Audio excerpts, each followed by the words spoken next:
They can be funny, addicting, and at times even terrifying. But recently, it seems they've overtaken our politics. Political memes. False memes. All those memes, there are thousands of them out there. So how did our politics become all about memes? First, we should explain what exactly is a meme. It can kind of apply to a lot of things now. Yeah, the most common thing that you're gonna see as a meme is, like a picture or a drawing that's on Reddit and then iterated upon. Like this popular stock image you're probably familiar with. It's memes. It's memes. They're everywhere. These are our colleagues Andy Campbell and Chris Mathias. They're senior reporters covering extremism at HuffPost. Andy and I have often been turned into memes by the bad people we cover. A common meme is soy boy, which basically describes men who drink soy milk and are therefore somehow weaker. But, we've taken back the meme. We're proud soy boys now. We drink soy milk coffee every morning. Every day. Andy and Chris say that in short, memes are basically a cultural unit, something that's easily shareable that people can kind of riff off of, and it grows, kind of snowballs into bigger things sometimes. And while most people think of memes as originating online, the term meme was actually coined offline by evolutionary biologist Richard Dawkins in the 1970s. Dawkins wanted to explain how an idea can multiply rapidly, similar to a gene. So in a lot of ways, genes and memes share a lot of the same principles. This is Jennifer Greigel, an associate professor in communications at Syracuse University who studies memetics, or the process of creation, circulation, and transformation something needs to go through to become a meme. Memes have always been around. They really are what human beings use to construct identity, concepts, consciousness even.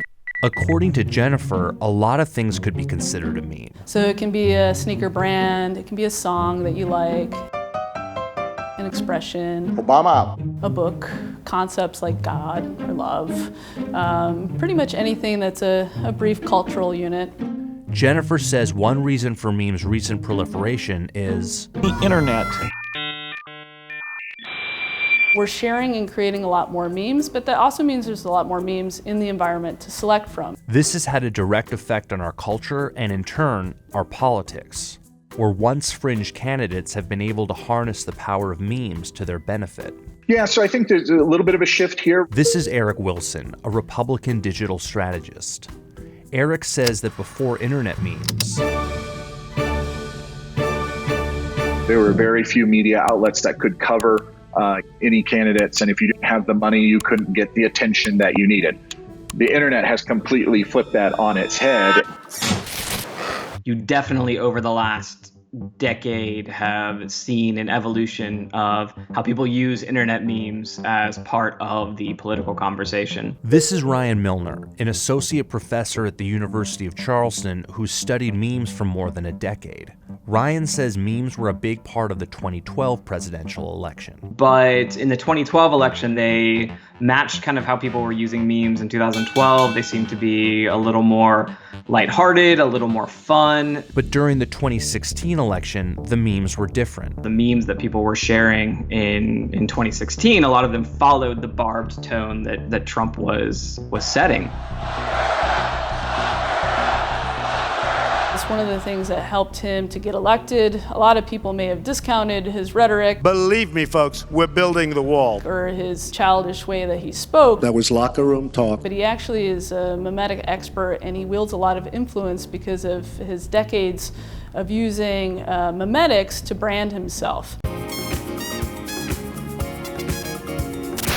But as is often the case with memes, Trump's use of memetics was often problematic. One of the most dangerous meme traps that people can fall into is fetishizing real people in the pursuit of our play and our fun and our sharing. Online or off, we have a long history of this in this country, in the West in general. And so our internet culture and the memes being shared replicated stereotypes and marginalizations that were already there. After President Trump was elected president, you could often hear people in the so-called alt-right talk about how they memed Trump into the White House. They were basically claiming like a propaganda victory. And in the years following Trump's election, an empowered alt-right has shown that memes online often have terrifying consequences offline. And that's what's so dangerous about memes, is that they can really snowball from something that maybe started off as like a joke into a very serious part of our political discussion.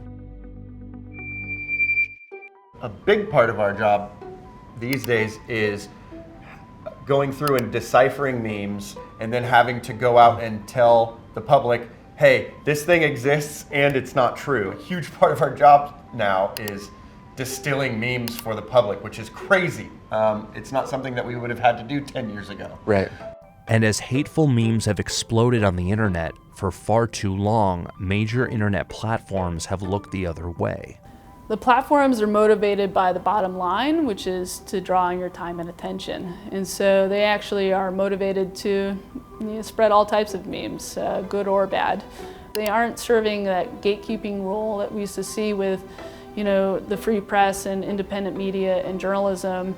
So how do we as a society balance out our love for memes with the inherent danger attached to their use? Memes are a really good vehicle for disinformation. If you tell a lie enough times, sometimes it just becomes the truth for your audience. And basically, don't take any meme at face value.